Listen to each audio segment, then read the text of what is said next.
Hello, fellow Star Wars fans. My name is Star Raptor. Welcome back to the channel. It's time to talk about some Star Wars comics. We have three big ones today to tie up the Dark Droids 5-month crossover. It's all coming to a head for this week. We are finished, so let's just dive right in. But first, make sure you go ahead and subscribe to the channel if you haven't already. That helps support me here at Star Raptor. Let's dive right in with Dark Droids issue number 5. This is written, of course, by Charles Soule with artwork by Luke Ross. This one is called Scourge of the Droids Part 5. And we have the main manifestation of the Scourge, who looks like Sauron, who is delegating his work to his different beings and all. And the idea of this, if you haven't been paying attention, if you're catching this for the first time, the Scourge had this basically combined with the Spark Eternal, and they seek to basically assimilate every living creature, every inorganic creature into its hive-type mind. So that is where we are. A lot of characters have become part of the Scourge because they're cyborgs, and now the biggest breakthrough is the Scourge has indeed successfully completed their mission in even getting organics. So we even have a point where Leia, Luke, Lando are even possessed by the Scourge for a very brief moment, and that is cut short by Ajax Sigma, who cuts down the primary source of the Scourge, and that is this Sauron manifestation looking thing. And once he does that, the Scourge is no more. The Scourge is no more. Now that the soul of the Scourge is in the sword that was smitten him down, Ajax Sigma, puts this, whatever you want to call a Spark Eternal at this point, I don't know what it is, I believe so, into a new body of a droid. And he says the fourth revelation has been basically understood, and this is everyone or all or something like that. And that's how we end. So yeah, long story short, this ending didn't do it for me, guys. I was really it seems so out of left field how it's like all of a sudden Ajax Sigma shows up, strikes down the primary source of the Scourge, and everything just ends, and everybody's back to normal. All of a sudden, everybody's back to normal, just taking this guy out. It just seemed like it was rushed. It seemed like there wasn't enough falling action for me in this issue to be like, well, what happened to all these people that are now cyborgs on Epiconia that were experimented on? What happens to Magnetovan? What happens to all these other characters that were possessed? Like, I want to know more about that. I want to see what the ramifications were, but it seemed like the solution to this problem just didn't do it for me. And yeah, it's armchair quarterbacking to a certain degree, but I am a commentary channel, and I will like to say my opinion on these things. And it's just, I feel like there was so much buildup, and then we get this conclusion of a guy just striking the other guy down, not even putting up a fight, and that's it. That's the end. Everybody just, it was like all a dream. All of a sudden, everybody just wakes up and they're not possessed by the Scourge anymore. And they didn't even really show that. They didn't show the droids getting up. They didn't show anybody like coming to, like, oh, where was I? Right? Like, there wasn't really much of that. It just, this whole crossover hinges on this issue, and it just ends. And I think my best way of explaining what they could, just make this a 6 or 7 issue miniseries. I mean, what's it to go another month or two? I just hope, beyond hope, that this whole event, which I really liked up until this point, is not all for nothing because of this issue. We're going to talk more about that because we have other tie-ins to this very story, specifically going back to Star Wars issue number 41, which came out at the beginning of the year. This one's also written by Charles Soule with artwork by Madabek Musabekov, and this is Lando Lost. And we get to see a different alternate take of the Jedi and everybody, Luke and Lando and Leia on Epiconia fighting against all the Scourge. And yes, this ties in directly with this issue, which is why I couldn't read this earlier in the month, because it would have spoiled today's issue of Dark Droids 5. And that is simply because all of a sudden, everything goes fine. Everything goes fine. All of a sudden, everybody comes to, and they have to carry Lando out of there. Lobot out of there on Epiconia. He is now not possessed anymore. And Lando basically has to fess up to Leia, Luke, and Chewbacca, saying, hey, I actually was basically treasonous with the Rebel Alliance when I had this talkie droid delivered to Jabba, because Jabba basically was going to take my head unless I gave them unless I gave him something that will satisfy him, which was this talkie droid that has plenty of information on the Rebel Alliance's dealings. So essentially, Lando had to admit this for this talkie droid to fix Lobot. And you know, this droid has a conscience, this talkie droid, and it kind of annoys me. I feel like this issue just beat it around the bush quite a bit. It was back and forth. Okay, I'm not going to do the talkie droid is saying, I don't want to be sacrificed, I don't want to be destroyed, but if I do this for you, you have no use for me anymore, so I'll be destroyed, so I don't want to do this for you to save Lobot. So it was a lot of this back and forth.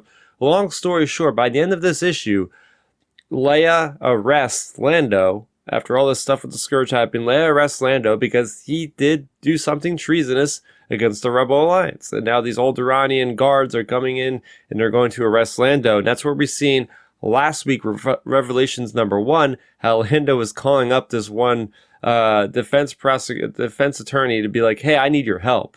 And this is where we get that carried into with that issue. So, yeah, I thought this was pretty good because it does lead to some stakes. This is a big kind of running plot line that's been going on for issues and issues of, yeah, Lando, he's looking like he's a good guy, but he still has some, you know, little cobwebs. He's still got some like spiders in the closet, whatever the frame of word is, but a frame of speech. But yes, that was issue number 41 of Star Wars, and getting to our final tie-in for Dark Droids. This one is my favorite. This is Bounty Hunters issue number 41. This is the penultimate issue of this entire series, by the way.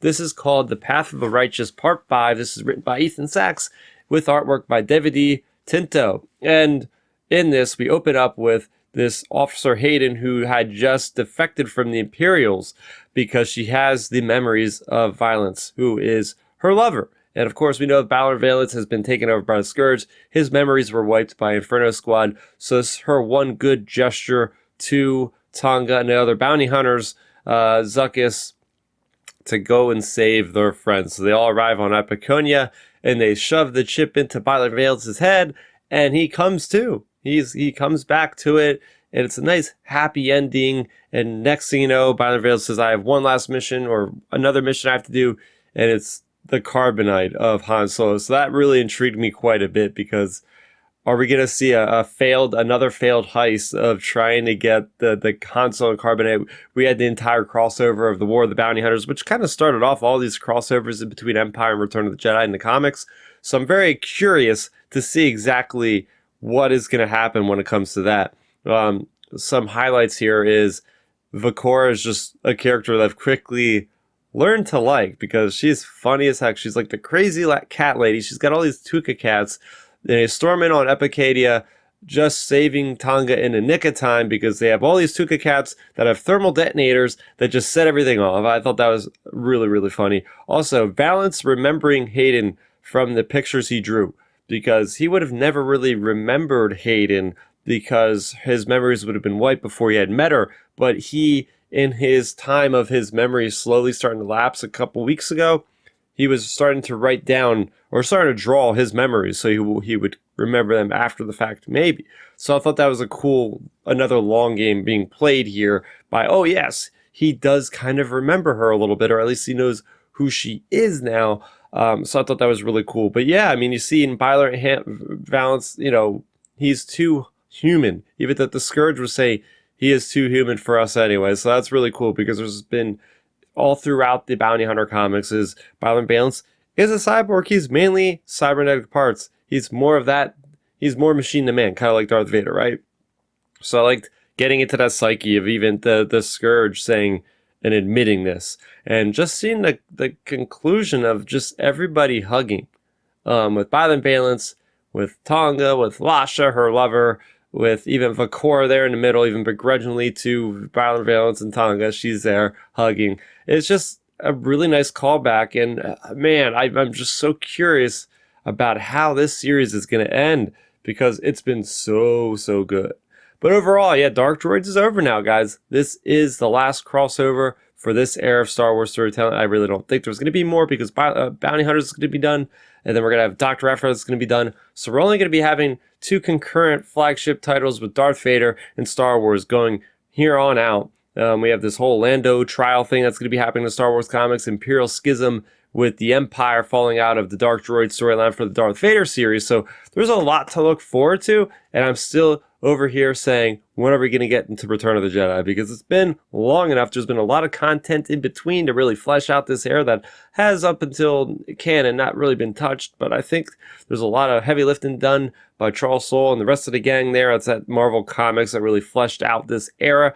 I hope that the Dark Droid storyline is not more of a footnote in the history, and I hope it does come back to play. I think with Ajax Sigma still being alive, with him having this droid with the Spark Eternal embedded, you know something's not going to go right with that, whether we see it post Return of the Jedi, maybe even further along the storyline timeline than that. They are droids, they can live forever, basically. We shall see. But overall, I did enjoy Dark Droids. I just wanted a better ending, honestly, than what we got. So that's going to do it for me, Star Raptor. Thanks for watching. Let me know what your thoughts were on Dark Droids. For more in-depth discussion of these very comics, come back to the Star Wars Underworld podcast YouTube channel. Me and Matthew will be breaking down these very issues. I believe it's Friday, this upcoming Friday at 9 p.m. Eastern. Also, subscribe to the channel, as I said off the top, if you're a Star Wars fan. There's probably something I'm talking about that you might enjoy. So go ahead and hit that subscribe button so you'll be notified when future Star Wars videos and more go live. That's going to do it for me, Star Raptor. Thank you so much for watching, and may the Force be with you always. Thanks for checking out the video. Please hit that thumbs up symbol. It helps me know that I'm making content that you guys enjoy. And if you enjoyed this video, I also include 2 videos down below you guys should check out. And please consider subscribing to this channel. It helps support me, and it notifies you guys of when I get new videos up on the channel. You can also contact me on Twitter, Facebook, and Instagram at Star Raptor.